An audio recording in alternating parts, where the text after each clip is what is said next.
À toutes et à tous, merci de votre fidélité à New World Info et bienvenue dans ce programme du soir. Regard croisé de ce vendredi est consacré à l'actualité au Tchad. N'Djamena lance un mandat d'arrêt contre l'opposant en exil, Succès Masra. Au Niger, des tractations pour le départ des forces françaises. Le Bénin, où un convoi du programme alimentaire mondial est toujours bloqué à la frontière avec le Niger. Et puis une amende qui fâche au Togo, celle liée au refus du port de casque pour les passagers à moto. Pour en parler, trois invités sur ce plateau. Eric Johnson, il est le directeur de publication du journal L'Union. Bienvenue Eric. Bonjour Étonnant, bonjour chers collègues, bonjour chers amis, téléspectatrices et téléspectateurs de New World TV. Nous avons également sur plateau Sylvestre Béni, le directeur de publication du journal La Manche. Bienvenue Sylvestre. Oui, bonjour Étonnant, mais bonjour à toutes et à tous. Sur ce plateau, toujours, Ashraf Ourosama, vous êtes juriste et homme politique. Bienvenue sur ce plateau. Oui, bonjour Étonnant, bonjour à mes chers aînés ici sur le plateau. Extrêmement ravi de partager ce plateau avec ces derniers et j'espère qu'on aura un débat quand même assez enrichissant. Alors, depuis le 8 juin dernier, l'opposant Succès Masra est visé par un mandat d'arrêt international. Son retour au pays est prévu dans moins de 2 semaines, mais c'est seulement hier que ses partisans apprennent la nouvelle. Sylvestre, est-ce un hasard du calendrier? Hasard du calendrier, je ne saurais le dire, parce que lorsque vous prenez les dernières déclarations donc, de l'opposant en exil, vous verrez que il n'y a jamais de hasard dans la vie, puisqu'il disait le 25 septembre dernier sur une chaîne française que la France ne doit pas être un sans domicile fixe. En réalité, il protestait contre le fait que les troupes françaises ne vont que de pays africains à pays africains. Et vous n'êtes pas sans savoir que les premiers contingents qui ont quitté donc le Niger, direction c'est le Tchad, N'Djamena. Et cet opposant ne voit pas cela d'un bon œil. Il a dit ça ouvertement sur une chaîne française. Et quelques jours après, on apprend qu'il y a un mandat d'arrêt international contre lui. Voyez-vous, il faut faire donc la corrélation entre ces deux faits-là. Puisque il y a pratiquement un mois, il avait annoncé qu'il va retourner donc dans son pays. Il parle donc du 18 octobre qui est proche donc du 20 octobre. Vous savez ce qui s'est passé le 20 octobre avec cette manifestation contre donc le régime actuel, reprimé dans le sang. On parle donc de près de 130 morts. Et donc il a choisi donc une date proche du 20 octobre pour rentrer au pays, puisqu'il est annoncé également un dialogue qui devait être inclusif afin donc d'aller dans une certaine réconciliation pour relancer le pays. Et en faisant cette déclaration et qu'on sort un mandat d'arrêt qui date donc de plusieurs mois, on parle de juin, je crois, du 8 juin. Et donc le 8 juin, c'est presque en octobre. Après cette déclaration, qu'on a donc qu'on découvre donc ce mandat d'arrêt. Donc ça veut dire que les faits où on voulait empêcher quand même cet opposant de revenir dans son pays, puisque empêcher cet opposant de revenir. Oui. Est-ce que c'est pas trop dire, Eric Johnson, est-ce que vous êtes du même avis que Sylvestre? Oui, quand on suit un peu la politique tchadienne, on comprend aisément que l'on veut empêcher ce jeune opposant, le leader du parti, les transformateurs, à rentrer paisiblement dans son pays, puisque déjà, avant ce retour, il a fait un discours à la nation dans lequel il a déjà annoncé les couleurs, une nouvelle forme de lutte, de nouvelles idées et quand même au finish c'est de pousser dehors le régime en place à N'Djamena.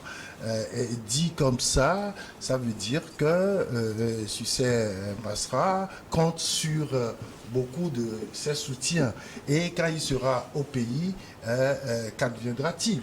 justement pour ce régime en place. Donc, et pour lui-même, qu'adviendra-t-il de lui? Ah mais comme ça se fait toujours, hein, dès qu'il y a un mandat d'arrêt qui est lancé contre un individu, dès qu'il pénètre le territoire, il est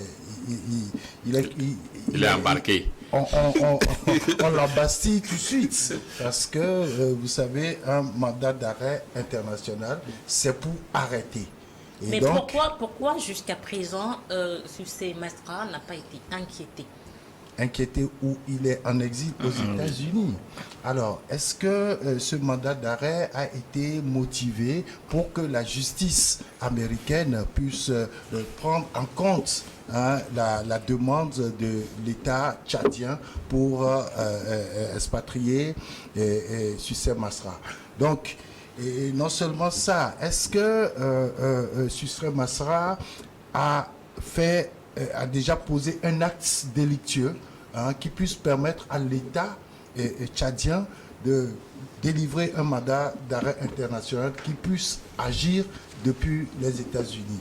Et après, il faut aussi se demander si les États-Unis et le Tchad ont un accord d'extradition de ce type-là, parce que jusque-là, ce mandat d'arrêt international concerne en réalité les manifestations qui s'étaient produites le 20 octobre 2022, comme l'a soulevé tout à l'heure Sylvestre. Avec Sylvestre, il disait tout à l'heure 130 morts. Je ne sais pas, peut-être... Les chiffres, on parle de 128 morts. Bon. Près de 130 morts, nous sommes dans les chiffres. Mais Sucé Masra, lui, il a accusé l'État tchadien d'avoir tué 300 personnes. Ouais, c'est la guerre des chiffres. La guerre des chiffres. Et tout ça, ces accusations, lui-même, il a fui. Pourquoi? Parce que, logiquement, il devait être arrêté parmi les manifestants. Donc, il a dû quitter son pays précipitamment pour se retrouver aux États-Unis. Donc, à l'annonce de son retour au pays, vous imaginez un peu Sucé Masra qui rentre tranquillement dans ce pays-là, tout le mouvement que ça va soulever, tous ces soutiens intérieurs qui vont se soulever et l'accueillir et tout ça. Et déjà, parce que ces partisans ont commencé par préparer ce retour au point même de demander au ministère de la Sécurité de leur trouver quand même de sécuriser le cortège qui va accueillir. C'est normal. Alors, Ashraf, de quoi l'accuse-t-on? Oui, mais les chefs d'accusation sont connus et ces chefs d'accusation-là sont d'une extrême gravité parce que lorsqu'on accuse une personne d'atteinte, d'atteinte à la sûreté de l'État, de renverser les institutions de la République, donc cela prouve qu'aujourd'hui, ce sont des infractions.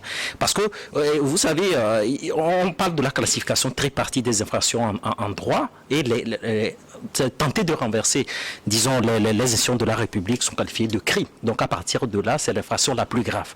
Et donc, c'est pour dire tout simplement qu'aujourd'hui, oui, certes, les chefs d'accusation sont extrêmement graves, mais mon cher aîné a parlé également de la motivation. Parce que lorsqu'on notifie un mandat d'arrêt à des États ou à la personne intéressée, et qu'on maintient un certain nombre de chefs d'accusation, on doit quand même se poser la question sur l'impartialité du juge qui a pris ces décisions-là. On peut également se poser sur l'objectivité des décisions prises par l'institution judiciaire tchadienne. Est-ce que c'est sous la pression des politiques ou de l'exécutif tchadien que le procureur près de la cour d'appel de N'Djamena a pris ces décisions-là? C'est pour cette raison que je me pose la question. Est-ce que ce mandat d'arrêt peut avoir une suite favorable? J'émets des réserves par rapport à la suite favorable. Parce que vous savez, les Occidentaux ont une, disons, vision libérale, disons, de la société et qui pensent que la liberté de manifestation doit être respectée, même si l'État a le monopole de la violence est légitime. Moi, je pense que la répression sanglante du 20 octobre pouvait être évité si Succès Masra avait quand même pris en compte un certain nombre de choses. Parce que l'État est un monstre froid. Vous avez également un cadre, un dispositif normatif qui régule la liberté de manifestation dans un pays. Et on sait très bien que la liberté de manifestation est subordonnée à l'autorité ou à une décision administrative préalable. À partir du moment où l'autorité vous interdit formellement de manifester, il faut tirer les conséquences. Et donc on a vu ce qui s'est passé le 20 octobre avec ces actes effroyables. Donc pour dire qu'aujourd'hui, il est extrêmement difficile. Mais je me pose aussi la question, parce que le fils Déby aujourd'hui a peur de quoi? Parce que j'estime que le terrain politique doit être un terrain à concurrence loyale et qu'il faut laisser le leader de Succès Masra rentrer. Est-ce que vous pensez que c'est une peur du pouvoir en place? Oui, mais au-delà de tout, il bénéficie quand même d'une popularité. Oui, certes, on sait très bien qu'on ne peut pas traduire la popularité en électorat. Ça, c'est une évidence. Mais au-delà de tout, il est quand même populaire. C'est un acteur majeur de la vie politique tchadienne. Ça, c'est indéniable. Donc, j'estime que si les autorités tchadiennes veulent effectivement consolider la démocratie tchadienne, il faut effectivement laisser un certain nombre d'acteurs concourir au suffrage universel direct, qu'on puisse vraiment dégager ceux qui seront vraiment l'assentiment du peuple. Alors, mais pour préciser que le leader de Succès Masra également a privilégié quand même le dialogue. Vous savez, par exemple, vous avez l'ONG Saint-Idiot, le Qatar, un certain nombre de pays également, qui ont joué le rôle de bons offices. Mais cela n'a pas abouti. Alors, donc on peut dénoncer la mauvaise foi des autorités. Eric évoquait une relation entre les polices ou les États pour que ce mandat d'arrêt puisse avoir effet. Est-ce que Succès Masra lui-même avait été informé en amont avant que ce soit ses partisans de la première? Mais tout comme lui, c'est sur les réseaux sociaux que tout le monde a découvert ce mandat d'arrêt. Et dont on doute déjà l'authenticité. Confirmé. Après le travail des journalistes qui ont quand même interrogé le procureur de la République, qui a confirmé quand même que ce mandat d'arrêt existe et que voilà, Succès Masra sera arrêté une fois qu'il mettra pied sur le territoire tchadien. Alors c'est donc une épée de Damoclès sur la tête de... Oui, mais tout naturellement. Mais c'est clair, c'est clair. Tu sais, Succès Masra a ce péché mignon de dire, d'avoir peut-être dit des choses, même depuis son exil au peuple tchadien. Il dit par exemple que aux hommes citoyens, le peuple tchadien n'a jamais élu ses dirigeants. Et comme quoi, un peuple comme ça ne peut jamais prétendre à un développement.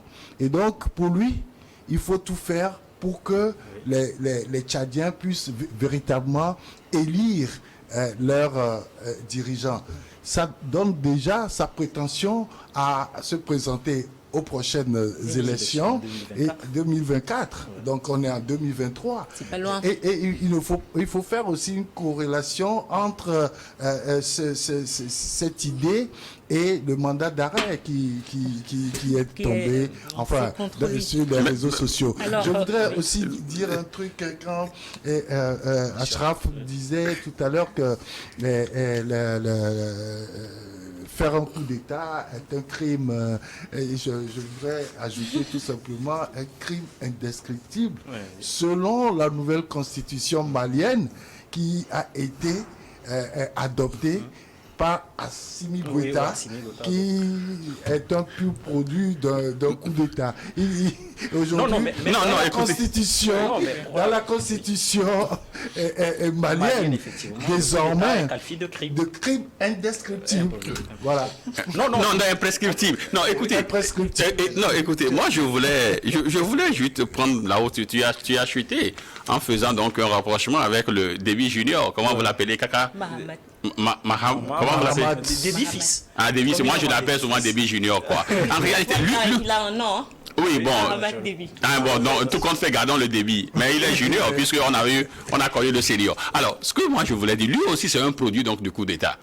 Alors, aujourd'hui, les chefs d'accusation contre Sucé Masra, il dit que d'abord, il y a une tentative d'atteinte à l'ordre constitutionnel. Lui, il a déjà, lui-même est déjà le produit quand même de ce qu'il voulait, de cette atteinte, puisque lui aussi, il a renversé l'ordre constitutionnel. Ce n'est pas parce qu'on renverse l'ordre constitutionnel qu'on laisse tout le monde le renverser. Ah bon, non, ça veut dire qu'en réalité, c'est un voleur qui crie voleur. Voyez-vous, au voleur. Puisque lui-même, quand il dit que Masra, c'est une tentative d'atteinte, lui, ce n'est plus une tentative, puisque lui a l'effectivité. Il a renversé l'ordre constitutionnel. Voyez-vous, donc, les chefs d'inculpation aujourd'hui contre Masra, lui, il est déjà le produit. Voyez-vous, et donc c'est lui qui dit... Toi, tu veux faire ce que j'ai fait, donc ne rentre pas au pays. Donc, pour vous voyez, il n'est pas en droit de... Non, il n'est pas qualifié, il n'a pas habilité, il n'a pas cette couverture morale là de demander à Masra de ne pas revenir dans son pays parce que il veut être un produit de coup d'État. Sauf que c'est le procureur qui a fait... Non, écoutez, on va pas rentrer dans ces débats. On sait que nos institutions, la justice est souvent inféodée au régime. Partout en Afrique, on a souvent partout. C'est un mandat d'arrêt politico-juridique. Oui, si vous voulez. C'est un mandat d'arrêt. Pour moi, en tant que juriste, je sais très bien qu'il y a une certaine incohérence dans l'institution judiciaire, presque dans tous les pays africains, mais il ne faut pas généraliser. On peut prétendre que les chefs d'accusation sont une pure invention de l'esprit du procureur près de la cour d'appel de N'Djamena. Mais on peut également estimer, dans tous les cas, c'est-à-dire que dans le discours prononcé par le leader de Sucé Masra sur Facebook, c'est-à-dire que c'est ce que je dis, c'est-à-dire que les gens donnent souvent des armes à un certain nombre de politiques également de les battre. Pour moi, il aurait pu quand même faire attention avec un certain nombre de propos, de sa communication. Effectivement, sa communication. Et justement, donc, le pouvoir aussi aurait pu faire attention à ne pas... Effectivement. Voilà, donc c'est pourquoi je dis que c'est aujourd'hui Sucé Masra qui est visé par un mandat d'arrêt. Effectivement. Maintenant, par rapport s'il a été notifié, vous savez, les mandats d'arrêt font l'objet de publication.